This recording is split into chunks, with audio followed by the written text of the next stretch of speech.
Salut, c'est Emma Dominatrice et aujourd'hui on est sur Coïncidence Story. Mais t'es une sorte de psy du cul, quoi. Le BDSM, c'est une manière de lâcher prise, les couilles ici. Bah oui, en effet, on me paye pour que je domine des hommes, etc. Parce que l'urètre, on peut le pénétrer. Eh oui. Oh là là.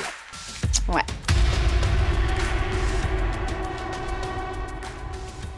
Bienvenue dans Coïncidence Story. Alors aujourd'hui, je suis très heureux de vous retrouver. Déjà, première chose que vous pouvez faire, c'est cliquer sur le petit bouton s'abonner puisqu'on va vous pousser du contenu régulièrement. Et aujourd'hui, bien évidemment, Coïncidence Story, vous le savez, on explore des parcours de vie atypiques, des histoires folles, des trajectoires incroyables et parfois même qui bouleversent les idées reçues. Aujourd'hui, on plonge dans un univers où le pouvoir s'exprime autrement, où la mise en scène, le contrôle et la domination sont un art à part entière. Mon invité du jour en a fait son métier, sa passion, je dirais même son terrain de jeu. Elle est dominatrice, actrice, organisatrice d'événements sexpo. Si vous pensiez tout savoir sur ce monde, croyez-moi, vous allez être surpris. Elle s'appelle Emma, on va parler de son parcours, ses expériences, les coulisses de son métier, et on va aussi parler des objets qui font partie de son quotidien. Comme on est dans Coïncidence Story, on lui a préparé des questions bien évidemment un tout petit peu absurdes, auxquelles elle devra répondre en mode dominatrice. Mais pour ça, il va falloir rester jusqu'à la fin. Salut Emma. Enchantée. Merci d'être là. Merci à toi. T'es venue pour répondre un petit peu à tout, en toute transparence. Ouais. Et pour ça, on te remercie, parce que c'est un métier, on va pas se mentir, qui est un petit peu méconnu. Déjà, t'es pas venu les mains vides, on va voir juste après avec quoi t'es venu. La première chose que je voulais voir avec toi, si on remonte à l'époque où t'étais ado, est-ce que la Emma d'aujourd'hui aurait surpris la Emma jeune? Totalement. Pourquoi? Qu'est-ce qui se passait dans ta tête à ce moment-là? Qu'est-ce que tu voulais faire? Comment ça s'est passé l'histoire? Alors à l'époque, j'avais une volonté de travailler dans la thérapie, donc dans le fait de faire du bien aux gens. Et notamment, je voulais faire ça en tant que musicothérapeute, Ouais. donc dans la musique, parce que j'ai fait 15 ans de musique. Tu faisais quoi comme instrument? Flûte traversière, piano et chant. D'accord.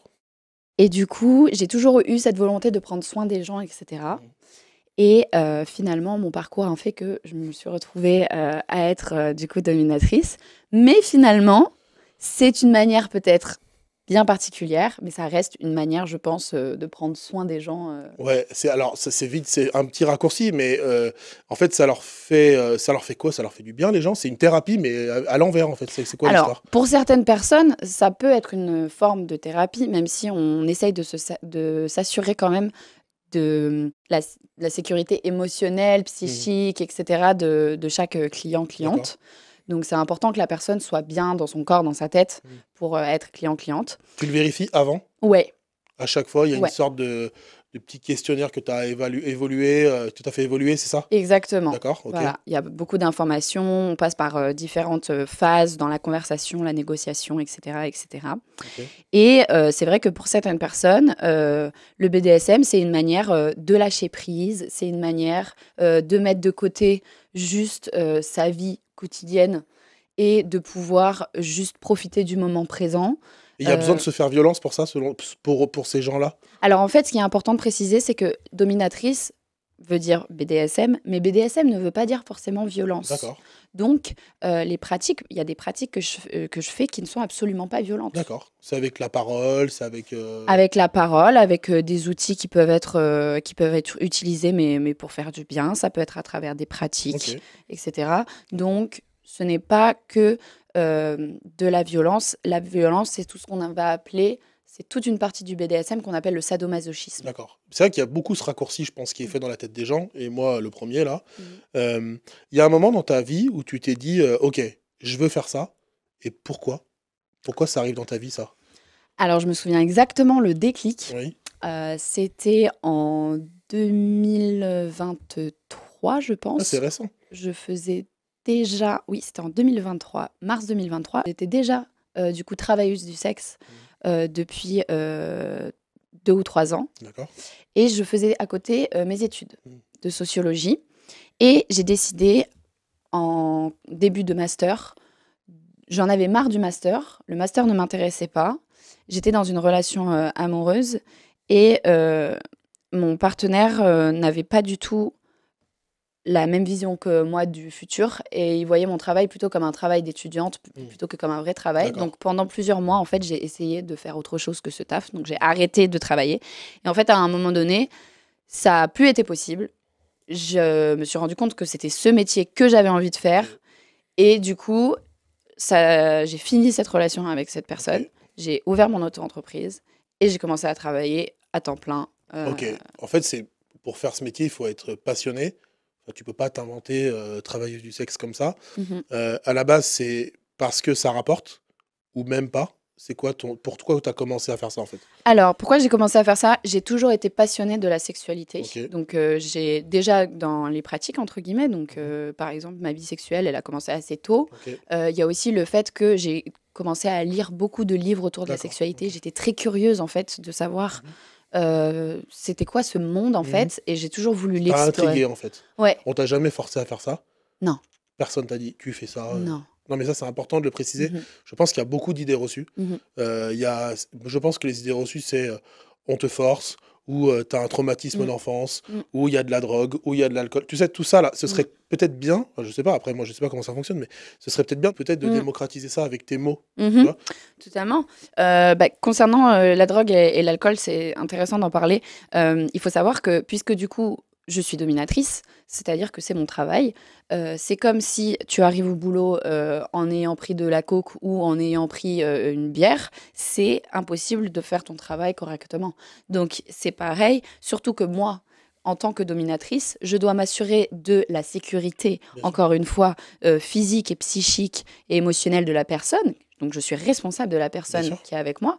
Et du coup, pour être responsable, il faut que je sois à 100% consciente de ce qui se passe. Mhm. Et du coup, c'est aussi pour ça qu'il n'y a pas d'utilisation de drogue ni d'alcool. Et je sais que bon nombre de mes clients, souvent, arrivent avec une bouteille en Pour termes... détendre l'atmosphère. oui, ou en termes... en voulant faire des cadeaux. Oui, d'accord. Souvent, c'est des cadeaux, etc. Jamais. Ok. Jamais du tout. Ok, donc tu te retrouves à faire dominatrice. T'as Mhm. eu. Alors, je voulais te poser une question avant. On va dire que ton métier, c'est un peu une forme d'art. Ouais. Est-ce que tu te considères artiste, performeuse, avant d'être travailleuse du sexe, on va dire ça comme ça? Totalement, totalement. Je pense que dans le métier que je fais, justement, il manque ce côté artistique et je pense qu'on le voit pas assez même. Mais il y a totalement une volonté artistique et même, on va dire que l'argent que je fais via le TDS est un moyen pour que ensuite j'ai les moyens financiers pour pouvoir faire de l'art, mais encore une fois dans la sexualité. D'accord. C'est vraiment ça qui te.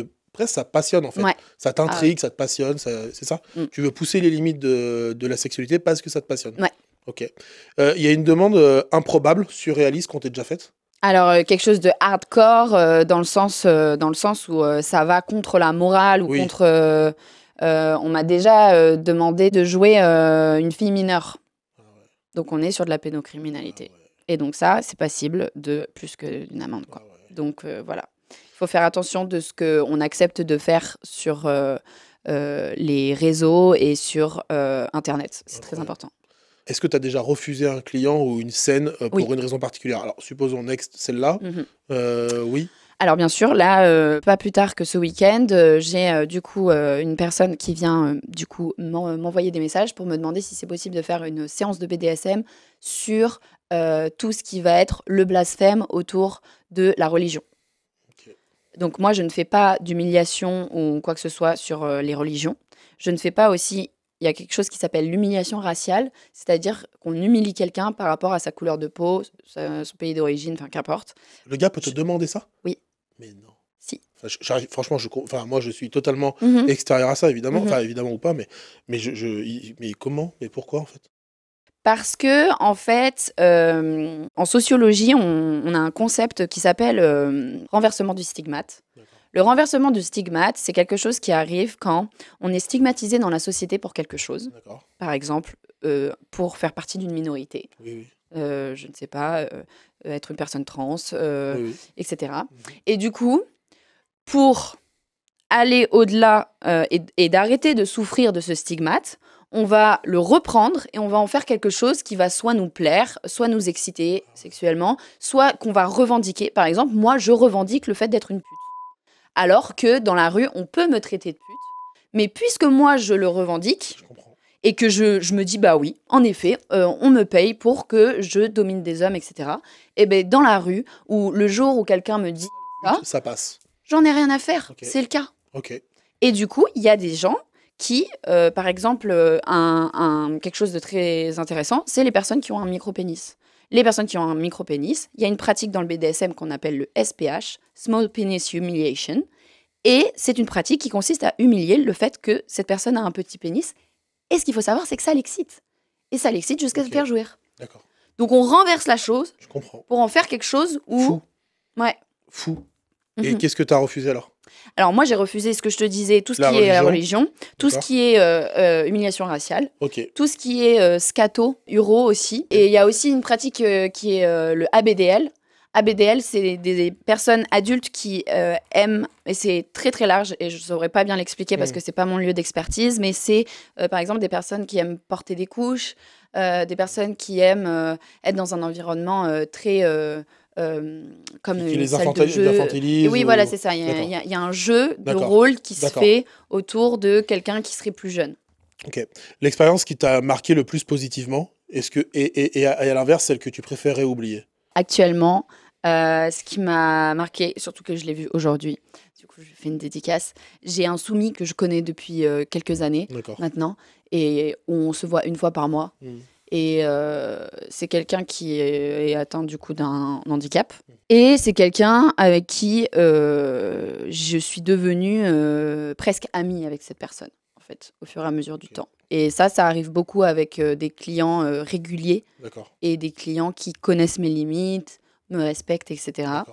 Ben, c'est cette connexion relationnelle que j'aime énormément, et notamment cette relation-là, du coup, avec cette personne. Toi, tu as quand même envie d'aller au-delà du simple acte sexuel. Oui, alors déjà, moi, je me fais pas pénétrer. Enfin, déjà, moi, les gens n'ont pas le droit de me toucher. Ah oui, bah comme ça va donc, et du coup, il n'y a pas de rapport sexuel. La seule chose plus sexuelle que je peux faire, c'est de la masturbation. Mais en effet, moi, ce qui m'intéresse dans ce travail, c'est quand même le côté humain.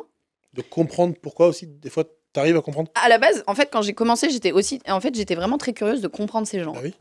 C'était vraiment ça à la base. Je voulais juste comprendre et rentrer dans ce monde un peu underground, un truc qu'on connaît pas, mais on entend un peu parler. C'est ça. Okay. Donc voilà. C'est quoi la plus grande erreur que les gens font quand ils imaginent ton travail, selon toi?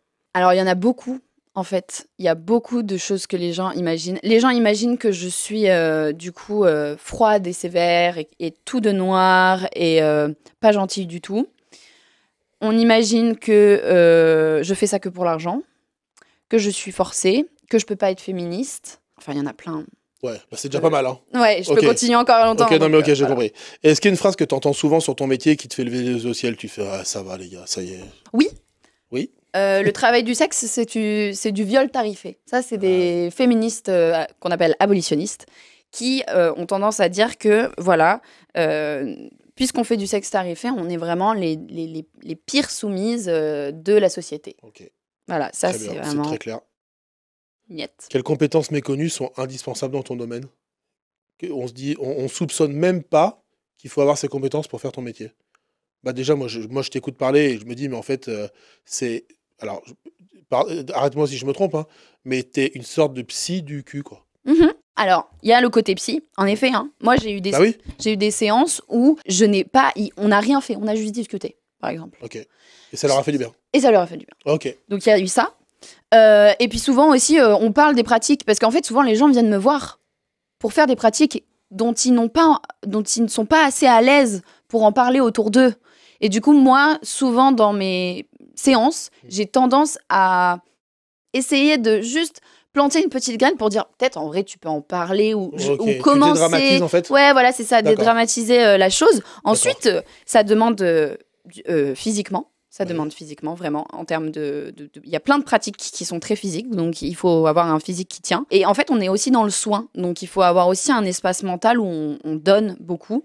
Un peu comme une infirmière pourrait le faire, un peu comme Sauf que une t'es pas remboursé thérapeute. par la Sécu, toi, c'est ça? Sauf que je suis pas remboursée par la Sécu. Pas besoin de la carte vitale. Exactement, la carte vitale ne passe pas chez moi. Ça coûte cher une séance? Mon tarif à l'heure, c'est 250 €. Très bien. Comment tu vois l'évolution de ton métier dans les années à venir? Est-ce que tu as des projets qui sortent de l'ordinaire un petit peu en tête là actuellement? Pour le moment, j'ai le projet de faire un court-métrage qui soit à la fois cinématographique, donc quelque chose de beau, avec une atmosphère, avec vraiment une équipe artistique et une équipe aussi technique, et à la fois pornographique, et qui se veut aussi inclusif, pas avec des corps magnifiques qu'on voit dans les magazines et tout ça, mais qui représente vraiment un petit peu le monde d'aujourd'hui et les gens d'aujourd'hui en fait.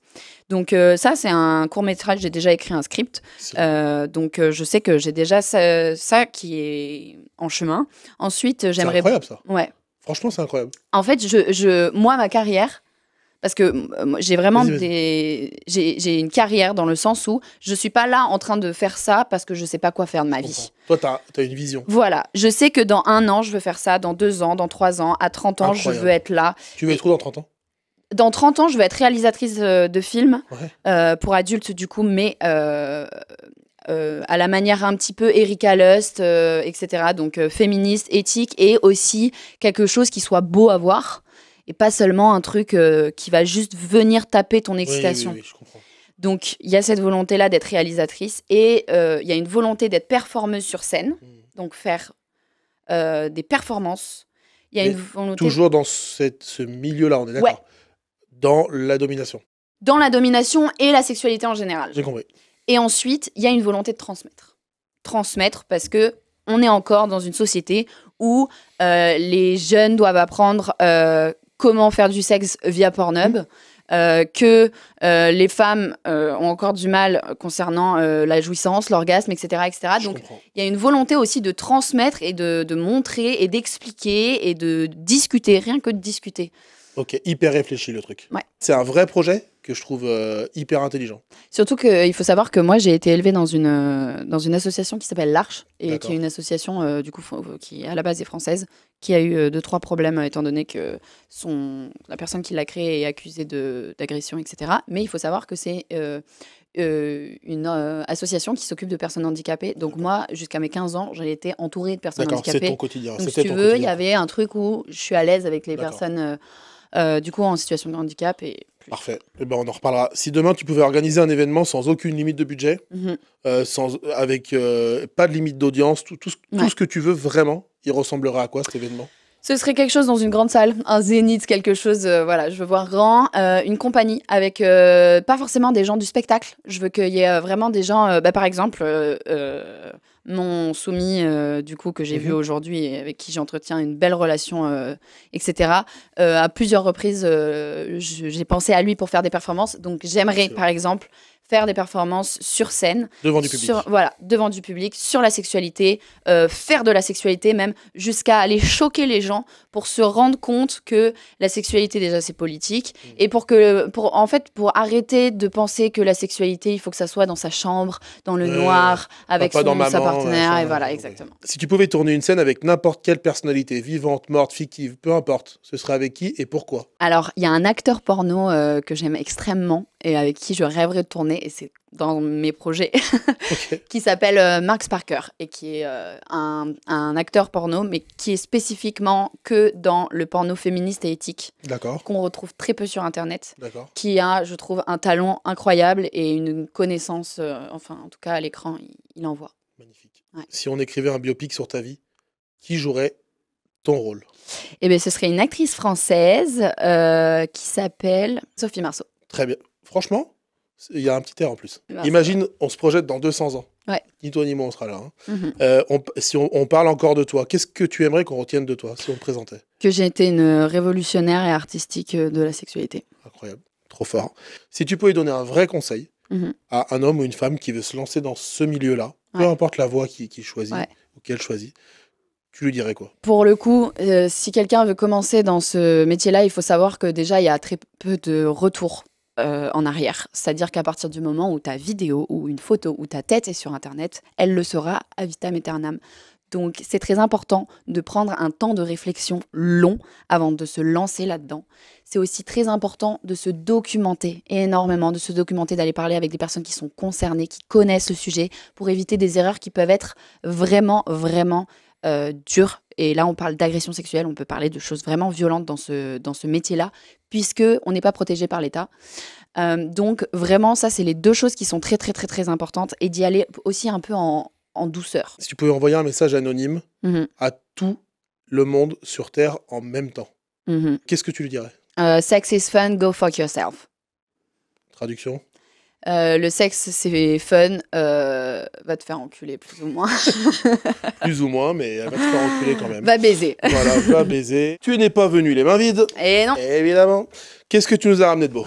Alors, je vous ai ramené pas mal de choses. Ouais. Je vous ai ramené, dans un premier temps, un loup, voire un masque, Mhm. que je n'utilise absolument pas parce que moi, je travaille à visage découvert, donc D'accord. sur Internet, partout, on voit mon Ouais, visage. très bien. Mais en effet, souvent, quand on commence le TDS, donc le travail du sexe, beaucoup de gens préfèrent le faire en anonymat Mhm. et du coup utilisent un loup pour protéger d'une certaine façon et qu'on Ok. voit pas forcément toute la tête. Et donc, on est d'accord que c'est pas une cagoule non plus. Hein. C'est Donc, pas une cagoule non plus, c'est juste avec- pour les yeux, quoi. Je peux? Ouais. Maîtresse. Ah ouais, tu vois, on me reconnaît quand même, hein, grosse tête. Voilà, on est d'accord qu'il n'y a pas trop de suspense. Ok. Ouais, et ça peut être aussi pour une soirée un peu élégante, machin, etc. Voilà, Très bien. Il y a aussi un effet esthétique. Je vois. Ici, nous avons du coup ce qu'on appelle une cage de chasteté. Oui. Et oui, cette cage du coup de chasteté a pour objectif de contraindre le pénis et les couilles qui pendent ici. Je vois. Donc voilà, et ça c'est un outil assez chouette et ça fait mal, mais il existe différentes tailles, il existe aussi différents matériaux pour que ça soit plus ou moins confortable. Très bien. Donc voilà. Incroyable. Ouais. J'avais jamais vu, évidemment. Très bien. Ensuite, nous avons... Ensuite, nous avons une sonde urétrale. Oh là là. Une sonde urétrale. Je veux pas voir ça. Une C'est sonde quoi? C'est quoi? Putain, c'est quoi? Ça se met en fait dans l'urètre. Parce que l'urètre, on peut le pénétrer. Eh oui. Et oui. Sauf que. C'est gros quand même, hein? Ouais, mais il en Oui. existe des beaucoup plus Ça, fines, c'est hein. taille géant. Mais ouais, ça c'est. Genre, c'est le modèle. très gros. Ouais, c'est gros, hein. Ça c'est très Ça, gros. ça pique un peu, non? Ah, ça oui. Oui, On, appelle- oui. on commence jamais avec ça. Non. Ça, on commence jamais Non. avec ça. Erreur. Très bien. Il faut d'abord faire le passage. Voilà, c'est On est ça. d'accord. Ok. Incroyable. J'avais jamais vu ça. Ouais, on a l'impression que c'est un beau stylo. Et... Ouais, mais non. Pas du tout. Ensuite, alors ça, je saurais pas comment vous le dire parce que je me souviens plus du nom. Mais en gros, c'est un accessoire de contrainte où du coup, on vient mettre les couilles ici. Et ensuite, la personne, du coup, a ses fesses comme ça. Et elle ne peut pas bouger. Si elle bouge, ça va tirer. Donc, c'est un appareil de contrainte et de torture, plus ou moins. Tu m'étonnes. Voilà. Ok. Ça fait très mal. Ouais. On finit sur deux que j'aime beaucoup, donc qui est le fouet, le martinet. Le fameux, hein, ouais, le classique, fameux. finalement. Exactement, celui qu'on voit partout dans les films. Le 50 starter nuances. pack de la dominatrice. Exactement. On est d'accord. 50 nuances de grès, nous voici. Évidemment. Donc ça, vraiment, c'est très simple. Hein, et Oui, pour le coup, il y a... Il n'y a rien à comprendre. Tout le monde connaît, je pense. Hein. Exactement. Et ensuite, ça, c'est ma spécialité, parce que dans le BDSM, c'est très large, donc il faut se faire des spécialités. Et ça, c'est un harnais. Donc, un harnais qui se porte, du coup, au niveau, moi, de ma vulve, et que je vais utiliser en mettant un dildo ici, pour pouvoir pénétrer à mon tour des personnes. Tout simplement, finalement. Voilà. Hein. Tout simplement, devenir pénétrante Oui, oui. au lieu de pénétrer. Bah écoute, c'est très clair. Ça, c'est un petit starter pack, mais t'as d'autres choses, j'imagine? Oh oui, ça Oui, c'est... T'arrives avec une valise, un semi-remorque, ça se passe comment quand t'arrives en clientèle? C'est comme un représentant? T'arrives avec Trois valises, trois valises, je me ouais. pose là, je vous déballe tout ce que j'ai. Qu'est-ce qui vous ferait plaisir? Ok, d'accord. Et c'est toi qui choisis ce que tu utilises? Il y a un cadre qui est vraiment posé quand on domine quelqu'un, Oui. avec les pratiques de la personne, sa santé physique, sa santé mentale, comment elle se sent aujourd'hui, quelles sont ses limites, quelles sont les choses qu'elle n'aime pas sur son corps ou qu'elle n'a pas envie d'être touchée. Donc, en fait, avant même que la séance commence, il y a vraiment une grande partie dialogue, discussion, etc. C'est là où tu fais ton analyse de cas, en fait. C'est ça, grosso Exactement. modo. Non, mais c'est ça. Exactement. Ok. Je vais te poser des questions. Mhm. On va faire une petite mise en situation. Ok. Si ça te va, bien évidemment, à laquelle tu dois répondre en mode dominatrice, autoritaire, incisive, sans concession. Ok. T'es prête? Ok. Pourquoi quelqu'un devrait-il te mériter? Parce que je suis une femme et que je suis incroyable. Quel est le plus grand défaut d'un soumis? Les soumis qui parlent beaucoup trop et les soumis qui n'obéissent pas. Ça, c'est pas bien. Mm, mm. C'est répréhensible. Bah ça, du coup, c'est le fouet. Et du coup, tu parles Mhm. et on te fait taire. Voilà. Super. Le mot de la fin? Pour une sexualité révolutionnaire, je dirais. Merci beaucoup d'avoir partagé un bout de ton univers. Entre fantasme, réalité et défi, on a pu découvrir une facette plus intime de ton métier et de ta personnalité. Du coup, Emma, on peut te retrouver où? Sur Internet, tout ça? Comment on peut te contacter? Alors, on peut me contacter sur Instagram, notamment, avec Badass Emma 1, donc BADA2SEMMA 1. Et aussi sur Twitter, en marquant Emma Dominatrice 1, donc Emma, comme ça se prononce, Dominatrice sans E, et à la place le 1. Très bien. Merci beaucoup. Avec plaisir.